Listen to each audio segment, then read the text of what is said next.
இந்த கேது திசை நடக்கும்போது இப்போது ஒரு ஜாதகம்னு எடுத்துக்கிட்டா கர்ம வினைகள் தான் வந்து திசைகளை நிர்ணயிக்குது.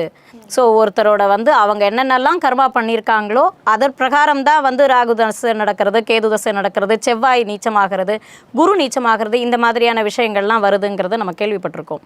இப்போ இந்த கேது தசை நடக்குது அப்படின்னா அவங்க கர்மா எந்த மாதிரி வேலை செய்யுது மேம்? ஹெல்த் ரீதியாக கட்டும். பாஸ்ட் கர்மாவோட கனெக்ட் ஆகிறது தான் வந்து கேது. அதுவும் தாய் வழியில் சாபங்கள் சில விஷயங்கள் இருக்கும், சரிங்களா, அதோட கனெக்ட் ஆகும். ஸோ தாய் வழி சாபங்கள் தான் வந்து கேது தசையை நிர்ணயிக்குது. பாஸ்ட் கர்மா அதாவது நமக்கு எப்படி சொல்கிறது, நம்மளால போன ஜென்மத்தில் இப்போது பாஸ்ட் கர்மாவில் கனெக்ட் ஆகிற வியாதின்னு சொல்லி பார்த்தீங்கன்னா, அதாவது தெரியவே தெரியாது இந்த கரும்புலி நம்ம உடம்புல என்ன வந்துச்சுன்னு தெரியாது.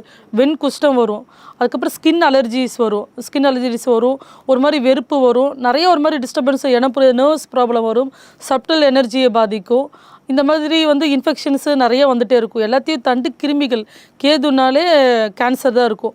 பாதி பேத்துக்கு பார்த்தீங்க அப்படின்னா கேன்சர் வந்தவங்க எல்லாம் எடுத்து ஜாதகத்தை நீங்கள் புரட்டி பார்த்தீங்கன்னா கேதுவோட கனெக்ட் ஆகிருப்பாங்க. கேதுவோட கனெக்டோ அது வந்து நம்மளுக்கு தசனாதனில் வரட்டினாலும் கோச்சார் ரீதியாக பாதித்தாலும் கேதுவால் அஃபெக்ட் ஆச்சு அப்படின்னா கேன்சரால் பாதிக்கப்பட்டவங்க பாஸ்ட் கர்மாவோட கனெக்ட் ஆகிறது தான் வியாதிகள். ஸோ அந்த டைம் வந்து நம்ம ரொம்ப ஹெல்த் ரீதியாக வெளியே அவுட் சைட் ஃபுட்ஸை நம்ம சாப்பிடக்கூடாது.